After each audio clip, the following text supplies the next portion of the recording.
सभी साथियों को जय भीम। मैं रवि कुमार, आप देख रहे हैं अम्बेडकर प्राइम चैनल। साथियों, मैं भी गाजियाबाद कोर्ट में हूँ और शशि बाला जी के पास बैठा हूँ। लॉयर हैं, कानून के जानकार हैं।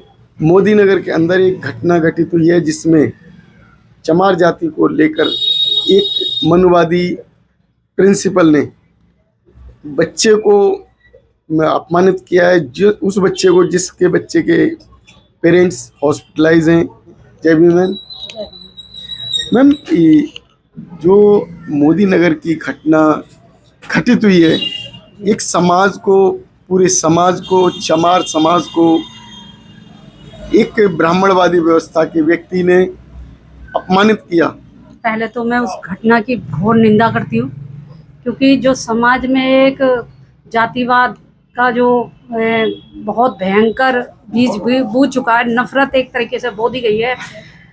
वो नफरत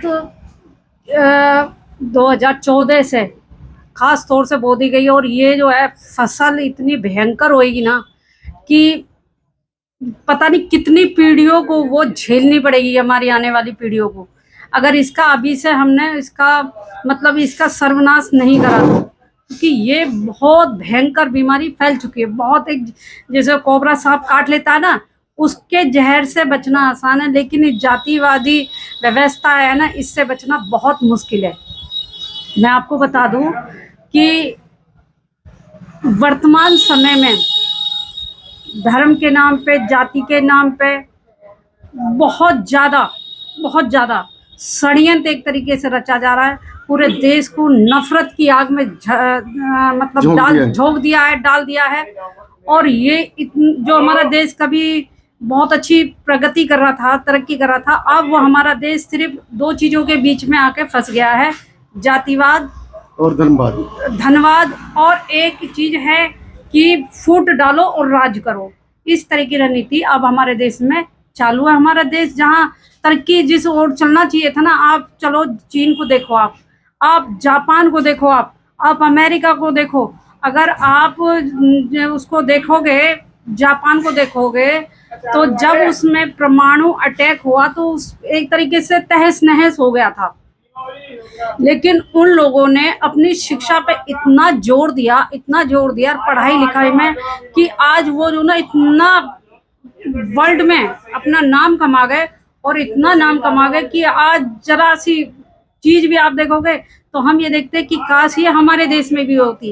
लेकिन हमारे देश में दो चीज ज्यादा हो रही है, और वो चीज हो रही है, एक तो ये कि नफरत बहुत ज्यादा बढ़ दी है। बहुत दिमाग में नफरत इतनी बाढ़ दी है, इतनी घुसा दी है कि हर आदमी अब तो एक दूसरे से नफरत ऐसी करने लगा जाति के नाम पे। जो खत्म हो गया था ना आजादी के बाद, सब दोबारा से बीज उत्पन्न हो गया। अब बाबा साहब के बनाए हुए संविधान में जो शक्ति दी, और संविधान की शक्ति के द्वारा किस प्रत्येक व्यक्ति को स्वतंत्रता दी, धर्म जाति जो इनसे भेदभाव से मुक्ति करने के लिए। लेकिन आज के समाज में वही लोग जो कि ब्राह्मणवादी व्यवस्था को अपना रहे हैं, पूरी तरीके से हावी हो चुके हैं समाज में। देखिए, ये इसलिए हावी हो रहे हैं क्योंकि एक तो हमारे देश में ना, एक चीज़ मैं आपको बताऊं कि जिस तरह से हमें आगे बढ़ना चाहिए था ना, हम उस चीज़ में आगे नहीं बढ़ पाए। हम कहीं ना कहीं अभी भटक गए बुरी तरह से। जो बाबा साहब का नारा था ना, शिक्षित बनो, संगठित रहो, संघर्ष करो, हम शिक्षा की तरफ कम बढ़े। हम बढ़ गए मंदिरों की तरफ, हम बढ़ गए कांवर लेने की तरफ। आप देखो कि जो लोग आज हमसे कंपटीशन की बात कर रहे हैं, अभी आपने एक केस सुना होगा मोदी नगर का, कि उसमें उस स्कूल कॉलेज का जो प्रिंसिपल है या संस्थापक कह सकते हो, उसकी एक ऐसी मानसिक स्थिति, घटिया स्थिति, इतनी घटिया सोच कि वो क्या कह रहा है कि चमारों को तो मैं इस स्कूल में जो है ना घुसने नहीं दूंगा, है ना। और चमार पता है एक दिन के 1000 रुपए ले रहे हैं पुताई करने के। तुम्हें फ्री के खाने की आदत पड़ गई, और तेरा एडमिशन किसने दे दिया? तू एक बार आ तो सही, फिर तुझे देखूंगा। और अगर तू इसमें पढ़ा भी ना, तो पहले तो फीस पूरी लूंगा, फिर तुझे जबरदस्ती पास भी होगा तो फेल कर दूंगा। आप इस बात को देखो कि जो ये कह रहा है कि मैं जबरदस्ती फेल भी कर दूंगा, तुम्हें ढेड़ो, तुम्हें पढ़ने का अधिकार किसने दे दिया? मैं बताऊंगा। और तू उस बच्चे को नाम लेके संबोधित करते हुए कह रहा है कि जो है सूरज, सूरज है ना तेरा नाम, तुझे जो ना मैं दूसरी दिशा में छुपना बता दूंगा कैसे छुपते, पूरब से बजाय तो कहते हैं ना पूरब में और पश्चिम में, तो कह रहा तुझे दूसरी दिशा में छुपा दूंगा, पता भी नहीं चलेगा। ये खुलेआम चुनौती दे रहा है, तो इसका क्या मतलब है? इसका मतलब ये है कि उसे डर नहीं है, उसे ये है कि मेरे जो सिर पे जो ना आला कमान जो बैठा हुआ है ना, वो मुझे बचा लेगा। नहीं तो उसको अगर सही तरीके से तमीज सिखाई जाती ना, पहली बात तो उसको ये देखना चाहिए था कुलपति महोदय को जो यूनिवर्सिटी के ऊपर होते हैं, कि सबसे पहले तो जो ना उसकी कॉलेज की मान्यता रद्द होनी चाहिए थी हमेशा के लिए।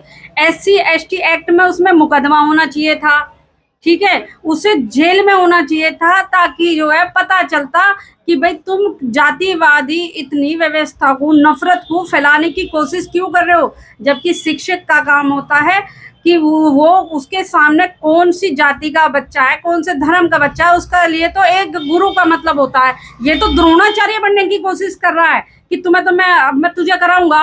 अब वो लड़का उससे रिक्वेस्ट कर रहा है कि सर जी मेरे पापा जो ना ICU में एडमिट है, कि तो क्या करूं, तेरे पापा ICU में एडमिट है, मुझे पूरी फीस चाहिए हर हालत में।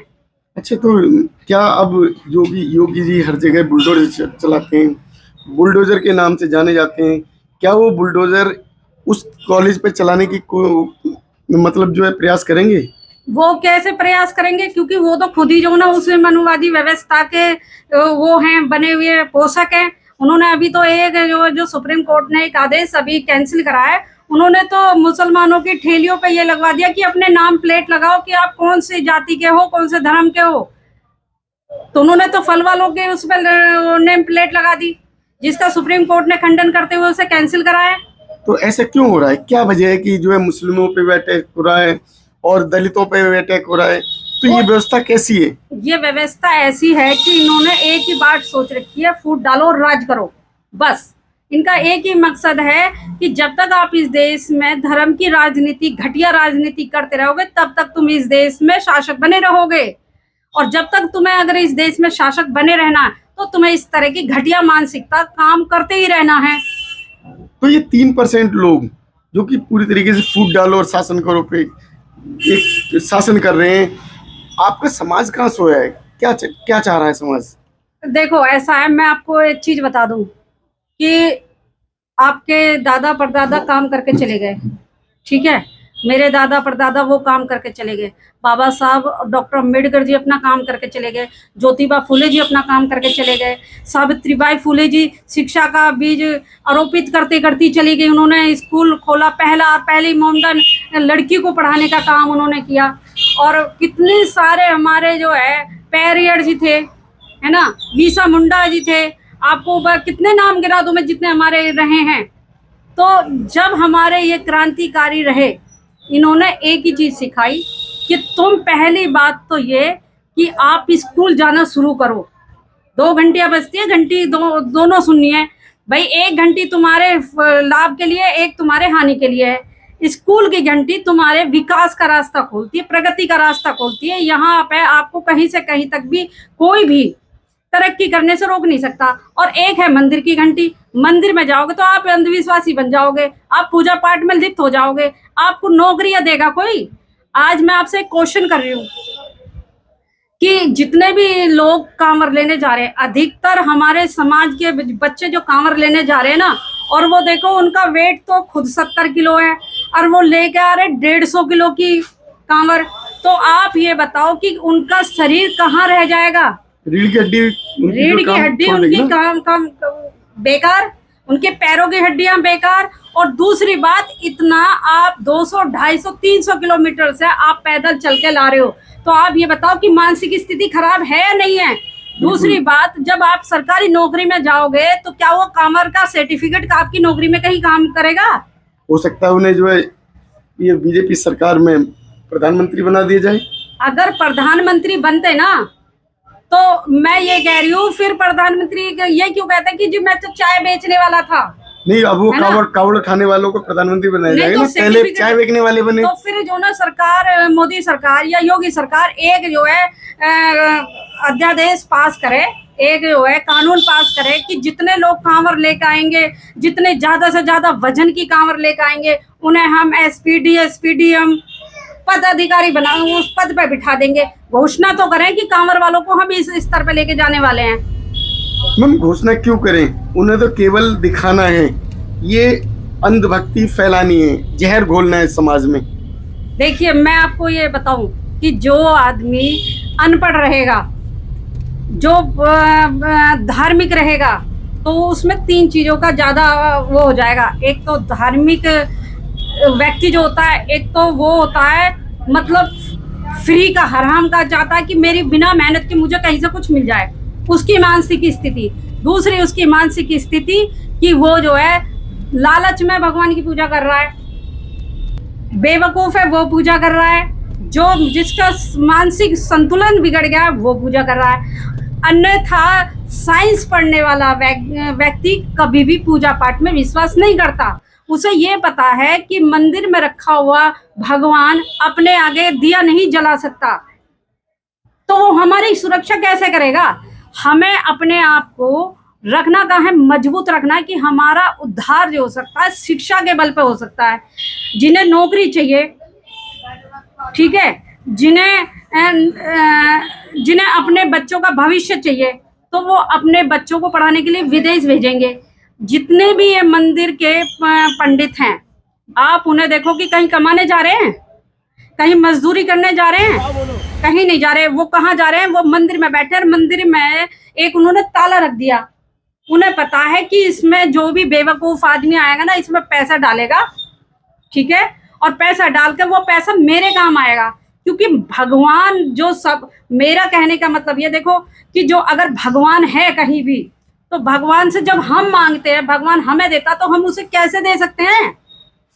कुछ आप जो है ये जो सोया समाज है उसे जगाने के लिए संदेश क्या देना चाहोगे? हमारा सिर्फ एक ही संदेश है कि पढ़ोगे तो आगे बढ़ोगे, ठीक है, अन्यथा आप गुलाम बनोगे। और गुलामों की ना तो कोई जाति होती है, ना उनका धर्म होता है, ना उनका कोई जो ना स्वाभिमान होता है, वो सिर्फ गुलाम होता है। और गुलाम को क्या करते हैं? गुलाम जो है, आपने एक देखा होगा कि एक घोड़ा है, ठीक है, और घोड़े के गले में एक जबरदस्ती ऐसे रस्सी बांध के उसे कर दिया कि तेरे गले में रस्सी बांध दिया, एक खुंटे की तरह कर दिया कि बांध दिया। तो उस घोड़े के दिमाग में, मस्तिष्क में यह है कि मुझे बांध दिया गया है, जबकि उसके ना तो रस्सी बंधी है ना उसके गले में है, लेकिन उसके मानसिक दिमाग में ये बात डाल दी कि रस्सी जो है, रस्सी से तो बंध गया है, हिलेगा नहीं वो। तो वही मानसिक स्थिति हमारे समाज के, मैं तो अपने समाज के क्या, उन लोगों के लिए कह रही हूँ जो लोग पढ़ाई को छोड़ के कांवर लेने जा रहे हैं। कांवर लेने जा रहे हैं। एक बात बताओ, जब स्कूल कॉलेज में जाओगे तो आपकी पढ़ाई पे जीएसटी लगी किताब पे, ठीक है, और उस पे मेरे ख्याल से, जिससे कि पढ़ ना सको, हाँ, उससे मेरे ख्याल से काफी अच्छी जीएसटी लगी हुई है किताबों पे, 18% की जीएसटी लगी हुई है। और कांवर लेने जो जा रहे हैं उन्हें के लिए भंडारे लगे हुए हैं कि फ्री में रहो, फ्री में आओ, फ्री में जाओ और फ्री में खाओ। तो एक तो बात बताओ, सरकार का संदेश सीधा सीधा हो गया कि तुम जितने अनपढ़ रहोगे, जितने गवार रहोगे, उतना तुम्हारा जो है, उतना तुम्हारा भला होएगा। तुम हमारे गुलाम बने रहोगे, हमारे खेतों में काम करने के लिए मजदूर भी तो चाहिए। तो उसके लिए क्या करोगे आप?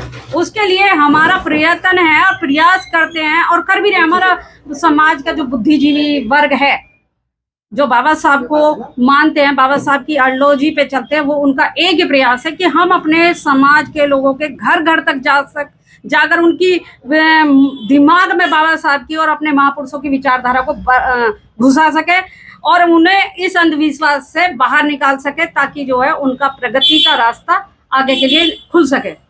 साथियों, जो लोग इस भूल में बैठे हैं कि कांवड़ लेने से, पूजा पाठ करने से उनका भला होगा, ये शशिवाला जी ने बताया है, इससे भला होने वाला नहीं है।